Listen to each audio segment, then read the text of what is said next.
तालीम सेक्रेटरी तालीम करायो ही उनकी लिखत है ही जेका असांजा राइट्स होया जेका असांजा मुतालबात है हिन ते मिनिस्टर साहब जी भी साइन आहे सेक्रेटरी एजुकेशन जी भी साइन आहे मिनिस्टर सिटिंग मिनिस्टर सही सरदार शाह साहब जन एग्री टू आहे त तव्हांजा राइट्स जेके आहिनि ही जेको आहे सो बिल्कुलु हक़ी आहिनि असीं तव्हांजा जेको आहे सो इंशाअल्लाह हिकिड़े महीने जे अंदरि हल करे तव्हां जा तव्हांखे नोटिफिकेशन ॾींदासीं जंहिंजी लिखत आहे ऐं वरी बि नथो चवां पर सबूत थो ॾियां त 2022 अंदरि 7 जून ते पर उनजे बावजूद असां 2 साल वरी इंतज़ार कंदा रहियासीं ऑफिस जा चक्कर काटींदा रहियासीं पर हिन महिल ताईं असांजो वरी ॿियो को बि मसइलो जेको आहे हिन महिल ताईं हल न थियो आहे असांजा प्रोमोशन्स बंदि थी विया आहिनि जेके स्ट्रक्चर में असांखे ॾिनल आहिनि जेकॾहिं असांखे तव्हां हिन जो नोटिफिकेशन ॾींदव त असांखे न कंहिं रोड ते अचण जी ज़रूरत आहे न प्रोटेस्ट करण जी ज़रूरत आहे हीअ आउं विटनेस तौरु कापी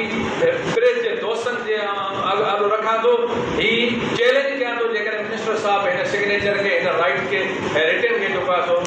पंहिंजो पूरो करार ॾे हीअ आउं तव्हांखे ॾियां थो त हीअ बि मसूद साहब खे मिनिस्टर साहब खे ॿुधायो त हीअ अव्हांजी लिखत आहे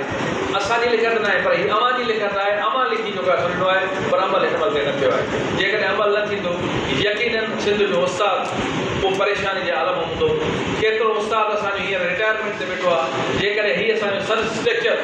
जो नोटिफिकेशन निकिरंदो त उन्हनि खे पंहिंजो बेनिफिट मिली करे पंहिंजो बेनिफिट खणी करे ऐं उहो उस्ताद जेको आहे सही माना पंहिंजे मेच्योर टाइम ते जेको आहे रिटायर प्रेस कॉन्फ्रेंस करे